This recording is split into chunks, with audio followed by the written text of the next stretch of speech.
The opening to Beethoven's Fifth Symphony may be the most recognizable musical motif in all of music.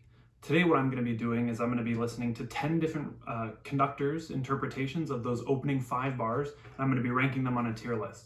The conductors are five current living conductors and 5 deceased conductors. So this is a video about interpretation. And so first things first is I'm going to go through the score and tell you what my interpretation is of these opening bars. So first thing I see, top of the page, is Allegro con brio. So not only is this is fast with spirit. I know later he put 108 to the bar, and I know there's a whole bunch of controversy with Beethoven's metronome markings, but 108 to the bar is a pretty brisk tempo. So when I'm thinking this, I'm thinking of this very fast. We've got full strings with the clarinets, which the clarinets are always a bit of a curiosity because every time I've heard this, the strings are so loud and full that I can't really hear the clarinets, but interesting that Beethoven chose to put them there.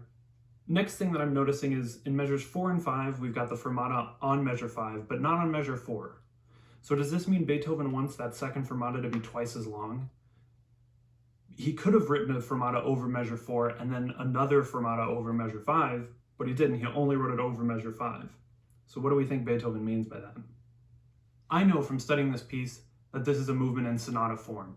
And in sonata form, typically in Haydn and Beethoven's day, you would have a slow introduction, frequently. Not all the time, but frequently. I know from Beethoven's earlier symphonies that in the first 2 symphonies, he honors that slow introduction, and he has a slow introduction. In the Eroica, he famously only has 2 E-flat chords, and then we're off into the main theme, which was a big shock formally, as there's many formal shocks in the Eroica. In the 4th symphony, interestingly, he goes back to the slow introduction. Maybe he got some bad reviews, thought, I just need to have a slow introduction again. But here in the 5th symphony, he goes back to a very short, quick introduction. It's not slow, it's not piano, it's fortissimo. So my interpretation of this is I want this fast. I want the fermatas to feel like they're fermatas, so it has a little weight when we get to them. To me, this should not slow down. Ba-ba-ba-bum, ba-ba-ba-bum. I don't like that. Later at the end of the movement, I think that's more than appropriate. But here at the beginning, I want it to be fast. I want it to grip people from the very beginning. Okay, so again, this is about interpretation.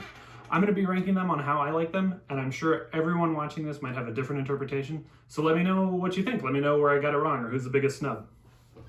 All right, so here's the lineup of conductors. I have 5 alive conductors and 5 deceased conductors. My criteria is that I really wanted to have video of them conducting so that we could see as well as hear. And I only have 1 where that's not the case, but we'll get there. So first conductor, Simon Rattle. Daniel Barenboim, Sir John Elliot Gardiner, Yannick Nézet-Séguin, Iván Fischer. And for the deceased conductors, Karajan, Toscanini, Carlos Kleiber, Richard Strauss, who's the one conductor I don't have video of this, but I just find it fascinating that we have a famous composer conducting Beethoven's work. And then Leonard Bernstein, of course. So first, we're going to start with Iván Fischer. Let's see.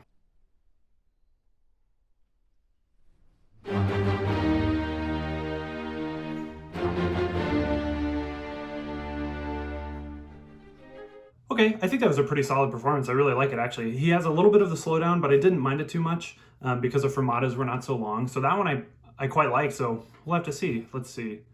Let me go to my tier list. Iván Fischer. I'm going to put that as a solid B, although I think that can be much higher, just since we're starting out. I haven't heard any of these recordings before, so these are brand new to me. John Elliot Gardiner.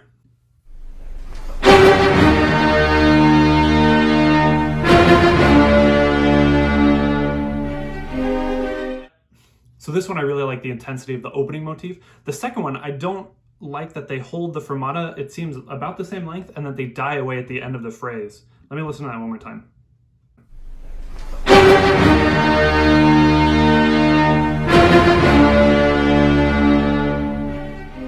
I actually really don't like that they die away at the end of the phrase. I think you should keep the intensity. So let me see. Let's put John Elliot Gardiner. Maybe C. We'll see. We'll see. C tier. All right, next one. Let's do Daniel Barenboim.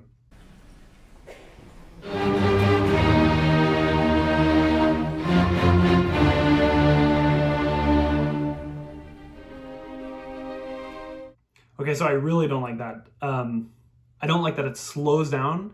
It was actually kind of sloppy, but we'll let that slide. But it really slows down, so it's too heavy at the beginning. I like a really, really crisp, da-da-da-dum, ba-ba-ba-bum. I like a really crisp opening on this motif.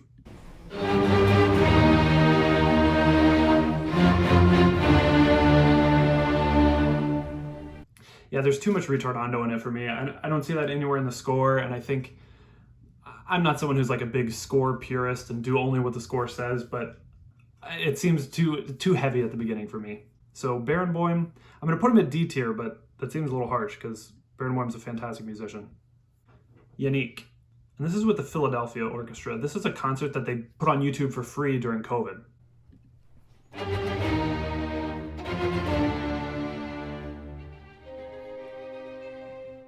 Wow, so this is quite the contrast with Barenboim first off the bat. It's very, very fast. Let me hear it again just to get used to it.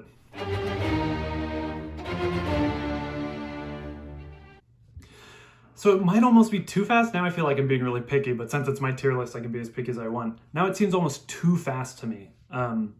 Maybe I like the intensity. It's very intense, which I really, really like. Maybe the fermatas could be held slightly more to make it sound like a fermata. Yannick, I'm going to put him maybe B, and I'm going to move Iván Fischer up to A tier. I really like Yannick's intensity. It's very intense. It grips you from the beginning. I just, the fermatas are a little short for my taste, but really, really good. Let's see, our last living conductor is Simon Rattle.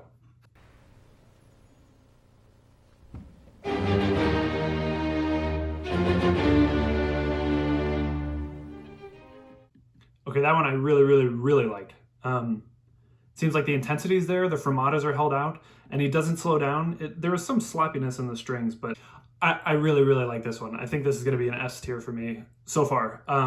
It's solid. It's really, it's intense from the beginning. I really like also, we didn't talk about this earlier in the video, but I like that in between measure 5 and measure 6, there's no break. And I know a lot of that depends on the acoustics of the hall, but you'll see sometimes where conductors will add just an extra beat of silence, which I don't like. I think it should go straight into it so that you have the contrast from the fortissimo to the piano really, really quickly. All right, moving on to our deceased conductors. First, let's start with Toscanini.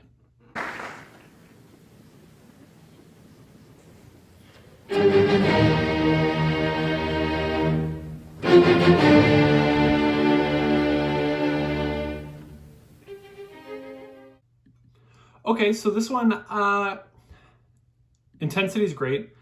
The ensemble's playing together. It sounds really great. Fermatas are great. I think it might be a hair slow for me. So he adds in that extra bar of silence that I was just talking about, which I'm not the biggest fan of. So, I don't know. This one's kind of a hard one. We'll put B tier and maybe just below Yannick. I like Yannick's energy a little bit more because I really want this one to be full of energy. Let's do Karajan next.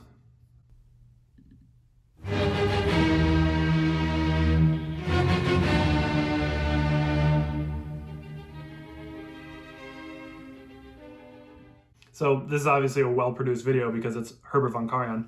The one thing I don't like about this is it seems slightly too heavy to me, and I don't like that the eighth notes are uneven. It sounds like ba-ba-ba-bum, ba-ba-ba-bum. It sounds like they pick up the tempo towards the end of the motive if you're listening to that. Yeah, I don't think I like that as much because it shouldn't be ya-da-da-dum, ya-da-da-dum. It should be ba-ba-ba-bum. I think all the eighth notes at the beginning should be short and crisp instead of heavy on the first one. Ya-da-da-dum. That sounds very German to me, which makes sense if it's Karajan conducting the Berlin Phil. All right, so Karajan, that kind of bothers me. We'll do C tier, but above John Elliot Gardiner. I think that's good. Carlos Kleiber.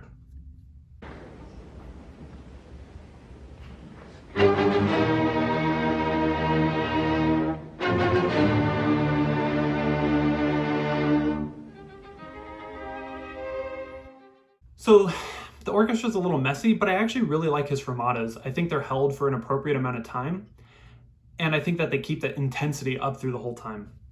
It seems maybe a little too heavy, but really good. I really like it though. They have a little bit of the pickup on the first one, but I don't know. This one I really, really like. It seems the energy is pretty good. I might put this A tier, but below Fischer, because it's pretty good. I think it's an even opening and it has the excitement. Let's do Richard Strauss. So this is a recording from 1928.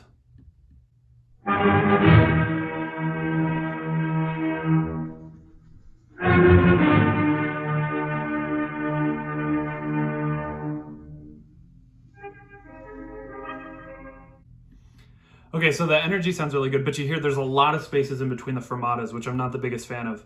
And it might be the hall where he's just trying to get some resonance, but it seems a little bit too much for me. Okay, so not a half bad performance. I mean, it's historically interesting that it's Strauss. Let's see. I don't know if it quite amazed me. Is it too low to put it C tier? I think I like Karajan's better, but Strauss gave a lot of gaps in between those rests, so not the biggest fan of that. All right, so C tier in between Karajan and Gardiner. All right, so last, but certainly not least, we have Leonard Bernstein.